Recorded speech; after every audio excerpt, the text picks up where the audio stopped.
11 taon na tuman, 10 taon walang uwian para sa mga anak ko yan.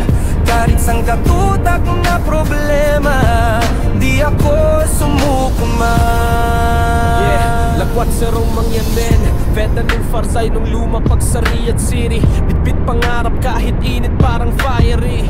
Iba't ibang trabaho, legal lahat pare, di ko kinahiya. Basta kita ay marangal lagi. Sa loob ng 11 taon, ang daming pinagdaanan, pero tuloy laban tong barako. Dugot, pawis, puhunan, di ako nagre-reklamo. Kahit pagod tuloy lang trabaho, part-time pagkamo. Buko ang lakwat sa Romang yan, sa Saudi ako tumatag.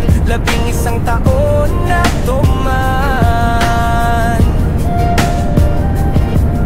10 taon walang uwian para sa mga anak ko yan. Kahit sang katutak na problema, di ako sumuko man. Yeah, 27, yeah.